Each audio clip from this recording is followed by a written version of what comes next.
اے خاصائے خاصان رسل وقت دعا ہے،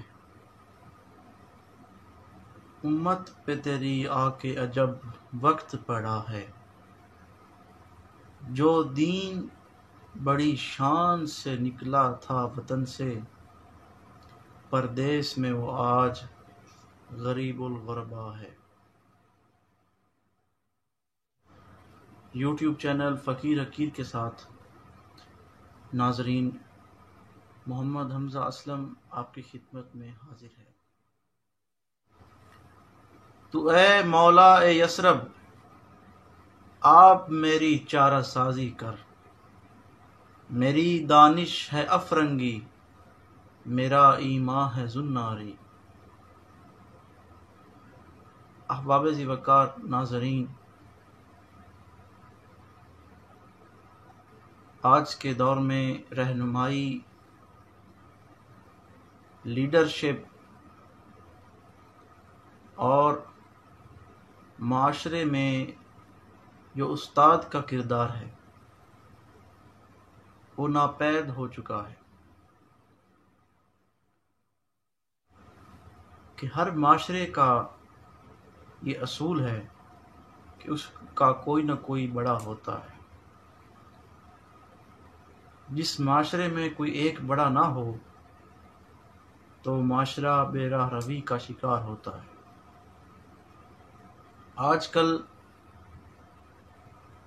جو سب سے بڑی قلت ہے وہ یہی دیکھنے میں آئی ہے کہ آج کل ہم کسی کو بڑا نہیں مانتے۔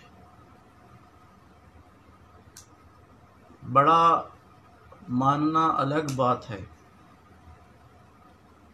ہم کسی کی بات سنتے بھی نہیں ہیں۔ معاشرے کی ڈگر اور اس کا طرز عمل دین مصطفی سے اخذ کیا جاتا تھا۔ ہم لوگوں نے اپنی عقلوں کو افرنگ زدہ کر لیا ہے، جسے زنگ آلود بھی کہا جا سکتا ہے۔ ہمارا جو ایمان ہے وہ زناری ہے۔ وہ کس طرح ہے؟ حضرت علامہ اقبال فرماتے ہیں، بتوں سے تجھ کو امیدیں، خدا سے نو امیدی، مجھے بتا تو صحیح اور کافری کیا ہے۔ ہماری بھی امیدیں ترقی یافتہ ممالک سے ہیں۔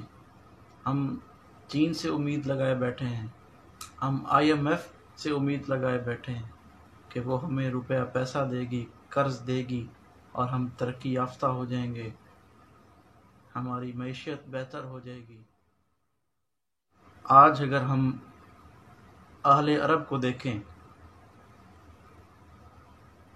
تو ان کی امیدیں امریکہ سے لگی ہوئی ہیں۔ وہ بھاری رقم کے عوض اپنا دفاع امریکہ کے ذمہ لگا چکے ہیں۔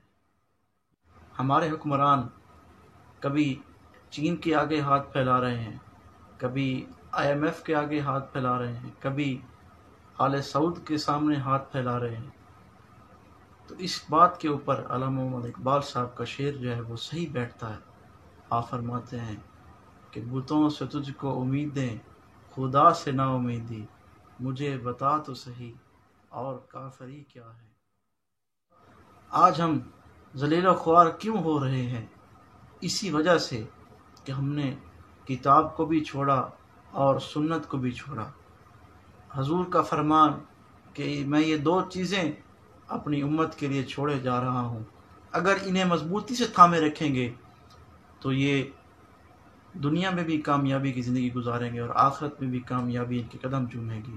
اگر یہ انہیں ترک کر دیں گے تو دنیا میں بھی ذلیل و خوار ہیں اور آخرت میں بھی دردناک عذاب ہمارا منتظر ہوگا۔ آئیے احباب ذی وقار، آج سے تہیہ کریں، آج سے یہ وعدہ کریں کہ دین متین رسول صلی اللہ علیہ وسلم کی عظمت اور سربلندی کے لیے کوشاں ہوں گے۔